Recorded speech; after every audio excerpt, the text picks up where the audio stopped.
tabang sa gitawag og gobyerno. Ay, maayong gabi di alok.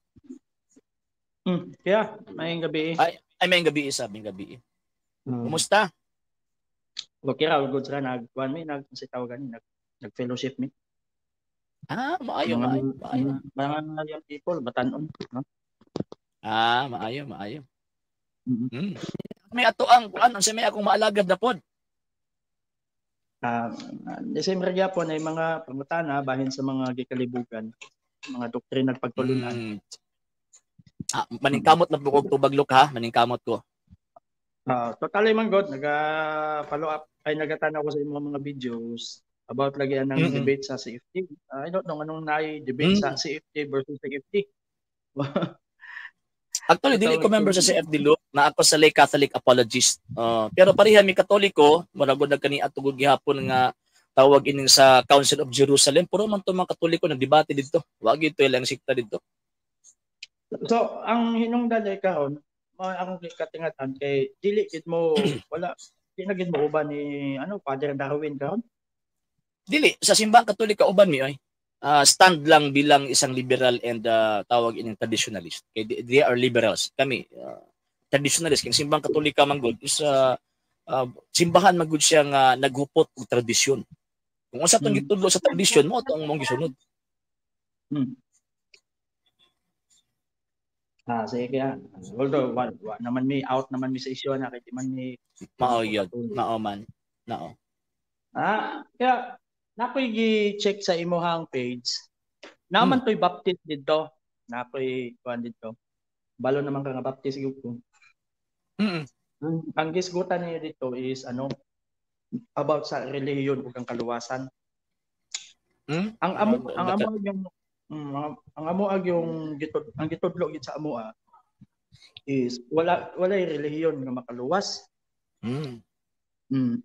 Unsay kanang basihanan gid nato o baruganan gid ninyo nga makaingon gid nga ang relihiyon apil sa kaluwasan. Una nga gitawag og reason, pinaka number 1 ato sang i-define unsa nga religion. Kaya nga nahuna man gud sa uban look, ang iyong religion pundok. O naman na building. Wa man ang nahuna sa uban, dili na mao.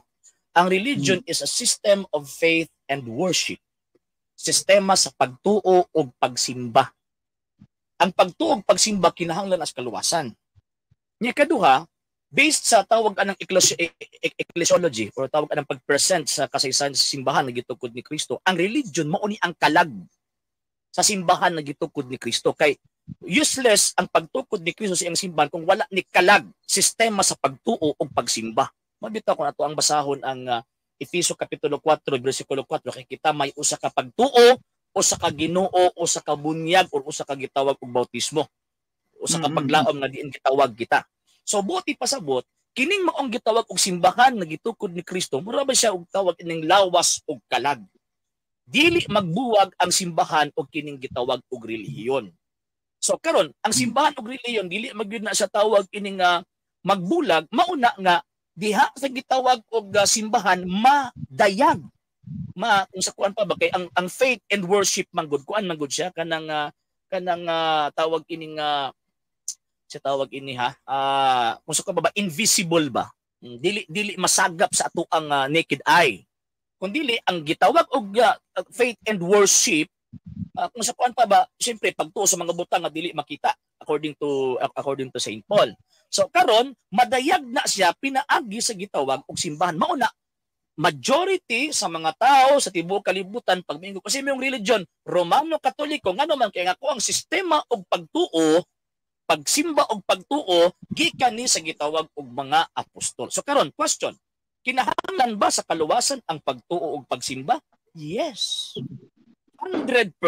Kung dili ka motuo sa Dios, Hebrewhanon Kapitulo 11 versikulo 6, dili mahimuot ang Dios nimo. Kung dili pug ka mosimba sa Dios, sumala sa gitawag og napulo ka sugo, ako ang Ginoo nga imong Dios, ako lamang imong pagasimbahon, imong gikontra ang kabubuton sa Dios. So kinahanglan ang gitawag og relihiyon. At the same time, kanang maong relihiyon na ay responsable nga nag-manage ana nga gitugyanan ni Kristo nga mao ning iyang hierarkiya katong niingon niya Ako magauban kaninyo kanunay hanto sa katapusan sa kalibutan.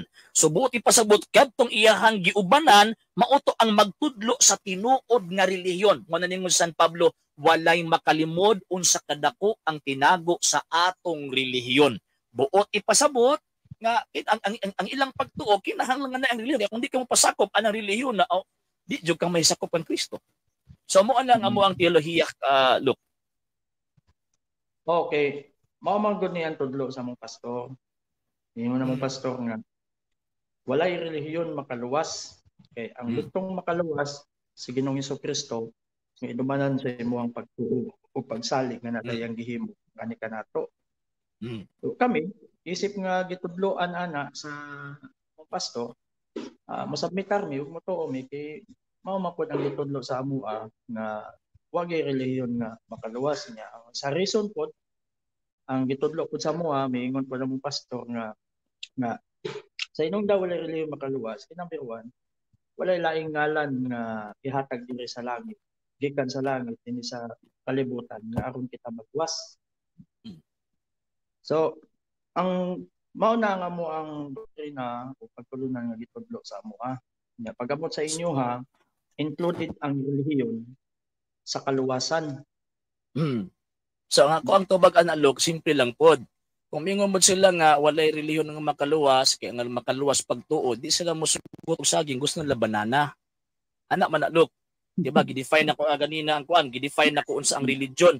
Religion is a system of faith and worship. From the Greek word relikare, ang puti pasabot atay or bond.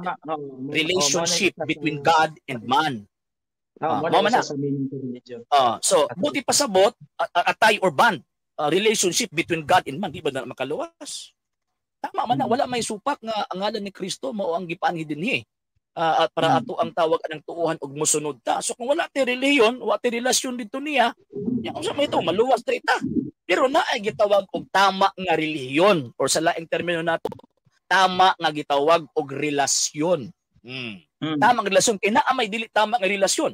For example, St. Matthew chapter 7 verse 21 to 23. Naman to sila relasyon sa Dios. Nagtudlo og tawag ining may tungod sa iyang pulong, nag-ayog mga masikito, nagpahawag gitawag og mga yawa, pero unsa may gisulti ni Kristo nila, pahawa mo wa ko nakailan ninyo. Kay ang ilang relasyon mali. Sayop ang ilang relasyon or either sayop ang iyahang gitawag og relihiyon. Sayop gyud to. Pero bisan pa nagbitbit sa ngalan ni Kristo, ingon sa sayop no. Pahawa mo mamakasala ngano man kay na ay insakto nga relihiyon og kanang relihiyon na nga insakto mao nang gitukod og perfect being nga mao ang Dios. Dili pwede nga ang mutukod is a human being lang. Kaya kung human being lang ay wala ni naog Kristo para magtukod og iyang kagwali mo siban wala na nagwali kung human being lang. So mao na nga kun ang pundok ang gitukod lang og tao, gitukod lang ng human being man-made religion na mo nang giingon nga faith. Dili pwedeng dawaton og di gyud makahatod sa kaluwasan.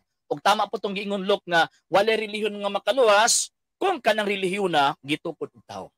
Tama gyud na. Pero kung gitukod og Dios, insulto na sa Dios kung miingon ta kanang relihiyon na dili makaluwas. Ngano man Ephesians chapter 5 verse 23 kay si Kristo mao ang manluluwas sa simbahan nga mao iyang lawas. Yes, tama. Manigingon sa kanang bersikulo nakabasa ko ana pud pa. So pasabot nato karon kaya nga kinahanglan nga nata sa saktong relihiyon kay unsaon man ang nakay pagtuo sa Ginoo pero dili mao ang imong relihiyon, pasabot ana ang di ka mag-expect sa kamatuoran og sakto nga kaluwasan nga mahatag sa Dios sa ato. Yes. Nga naman tungod kay syempre diha naman gi-implement ang atong obedience. Romans chapter 1 verse 5 gihimo niya gibimong tanan aron kita mutuman didto niya. Nag-create sa iyang kaugalingon kay ngano man kay ang tawo manggudlok dili magud manluluwas. Dili tawag ining kuan ba dili siya ang savior. O tan-awa tong sa Old Testament, kung tan-awa na tong Old Testament, grabe ang ilang pag-create sa ilahang tawag ining religion. Pero nganong wala man dito, wala may kaluwasan sa ilaha dito, nganong man kay wa pa maninaog ang manluluwas. Ang perfection sa kaluwasan mautong manluluwas. So, buti pasabot kung tao lang ang magtukod ni anang maong gitawag og punduka, di gyud ka magka-expect og kaluwasan kay ang tao di siya manluluwas. nagkinahanglan siya kaluwasan. Mo nang pangitaon nato tong simbahan nga gitawag og gitukod og Dios, nanuman kay ang Dios mauman ang manluluwas. So kung kining maong simbahan na iyang gitukod, siya tag iya ni ining maong gitawag og simbahan na, so naagyon ni gibutang iyang pagtuog iyang grasya. Mga proseso, mga butang nga ato ang sundon kay ang pagtuo man gudlok, dili lang kay tawag ka na mulingkod lang ko nga mutuon ako, luwas na ko dili. Ang mga apostol kani adto na sila giimplementar og gihatag na sugo sa mga tawo nga gawas kang mutuo kinahanglan pud silang gitawag og mutuman. Okay. Sakto. Pasabot at lahi lisod man gud pod nga moingon ta nga pinagi sa pagtuo niya ang atong pundok dili pud mao. Yes. Nakasabot so man ato ang pangitaon lok. Ato ang pangitaon o kasa na. Di pa ko maingon sa imo nga ako wi ko katoliko na pero kabalo man jud ko nga di ka mutuo. Pero man akong giingon nga kuani tawag ining uting kayon ba? Nga naman pasaan na sa Biblia. For example, Saint Luke kinsa man na siya. Imposible man nagwa sa kasaysayan. Na magani kasaysayan ang tawag ining hamigas. Na magani kasaysayan ng ukok. Saan ka nang nagsulat sa tawag ining wala ang kasulatan. O sige, atong isat aside ang tawag ining Katoliko. Kinsa na siya ng Lucas? Asa na siya namatay, asa na unsay pagtuo nga iyang gitudlo. Available naman ang kuanan ang mga information. Labi na karon nga tawag hindi para sa una nga mangita pa tag libro karon naa na sa internet daghan. Lagi problema lang sa internet kay nagkalain-lain lang ang mga pagtulunan mo libog gyapon ta. Mao nay kinahanglan nato tan-awon look. Kinahanglan mo basa ta og tawag ining mga reference nga kanang giingon nga standard. Ngano man kay pero standard reference man good, but pasabot wala sila gidapigan. Facts lang ang ilahang gi-present. Kay kung mubasa ta, for example, mubasa ka din kas Katoliko, mahimo mang bias kay ang present ang nag-present Katoliko man. Mabasa ka sa tawag ini iglesia ni Manalo, mahimo mo pong bias kay alag-alag mingon sila nga ang ilang pundok di tinuod. Mango sa tinuod na sila. So mahimong bias. So dito kita standard reference. Ang standard reference mo na siya ang magsala sa mga information kung facts ba ni o dili. So ang standard reference sa ingon nga simbahan Katolik kay iya Kristo nara na nato mutuo tag di. So kato lang kay Arde about sa katong nakita lagi nako. Dahil about kinsa ba to nagwali ba to siya nga Baptist? About sa Baptist. Dito kanto at born again to. Di kita particularly nga Baptist. Born again to siya. Totally kami po. Ako dawat gid pod nako nga ang ang gitudlo sa mo is about gihapon atong issue atong way religion makaluwas. Always magyapon na ginagawa sa amo pastor na lagi ang barugana namo nga kinahanglan nga binaagi lang sa pagtuo sa Ginoo maluwas ang tao. Ang usam gud ang ingon mag-usab ng pastor, ingon siya nga nganong maluwas ta sa nganong moingon ta nga sa pagtulag kay ang Kristohanon ang tudlo sa mga pastor before siya mosud daw sa iglesia sa Ginoo is dapat nakaatod pa sa kung sa diri pa sa eskwelahan murag nakarehistro na siya before siya nagsugod og eskwela pasabot na estudyante siya una nagpa-enroll sa una before siya magsugod sa pag-eskwela. Ang pasabot sa akong pastor, dapat maluwas sa siya una before siya makasud sa magpamiyembro sa iglesia sa Ginoo. Mo ni tudlo sa amo. Actually, look, kung ato ang manggong tawag ini tan-awon nga kung ato ang paundayunan nga wala gyud relihiyon nga makaluwas, wag nahulog manggod nga ato ang giinsulto ang Kristo. Nagtukod gud sa iyang pundok. Nagtukod sa iyang sistema sa pagtuog pagsimba. Di ba? Giatbangan niya ang tawag ining mga Hudyo. Di man na mao. Naagod sa iyang pagtuon, naagod iyang pagsimba mo itong reliyon niya. So kung mingon ta, kung mahimong tama ang inyong tawag ining pastor, nahitabo nga na-insulto ang Kristo. Uy, unsa di ay ko? Unsa din niya akong gitudlo? Unsa din niya akong gitukod? Number two, tama man lagi na. Wag ko'y supak na ang Kristo mao ang nagbitbit. Siya ang gitawag og source, siya gitawag og kaluwasan. In what way? Nga madawat na to siya. Tama man itong gingon sa pastor nga mutuo ka. In what way? Dawaton nimo in what way? Nga naman kay diya sa balang kasulatan nagtudlo ba ang mga apostol sa paagi nga madawat nato ang Kristo. So kana bang gitudlo sa inyong pastor nga pamaagi sa pagdawat o kanang gitudlo sa balang kasulatan sa pamaagi sa pagdawat mao ba na? At the same time kanang word din nakakaluwasan unsa man na? Kaluwasan sa grasya, kaluwasan sa gitawag og kanang hingpit nato nga kaluwasan sa ato ang kamatayon. Unsa man ang klase nga kaluwasan? Kaya there are different kinds of tinatawag na salvation. So karon kung mingon tag katong gihimo ni Kristo nga salvation, objective to. But pasabot siya ang nidupa, siya ang gilansang, siya ang niako sa ato ang gitawag og mga sala. Pero ang problema, anus anato siya madawat. Marabag tagaan ta kag pananglitan na lukba. Nituo ko nga ang kanon makabusog. Anus aman ko mabusog kanang tuo lang ko. Dili. Sabi buhaton, palit kag bugas, mahal na ra ba kaayong bugas ron? Sa una ingon nila 20 daw karon himo naman mahal na kayo. Nya pagkahuman adto kag tawag ana sa imuhang balay, imuhang gibutang sa kaldero, imong gikislan. Pagkahuman imuhang diba magsukod-sukod pa ta sa una karon kina na may cups. Pagkahuman ana ato ang gitawag og lungagon. Pagkahuman ana pagkaluto yon at ato ang haunon. Pagkahuman atong pabugnawon mukuha ta og kanang plato, kuhaon nato nya pagkahuman ato ang kanon nya usapon nato before tunlon. Diya pa ta mabusog. So mao pud na sa gitawag og kaluwasan. Ang kaluwasan dili kay mingon lang ko nga luwas nako, naa siya gitawag og proseso. Unsa man to nga process ang gitudlo sa balaang kasulatan nga madawat nato ang Kristo mismo. In what way?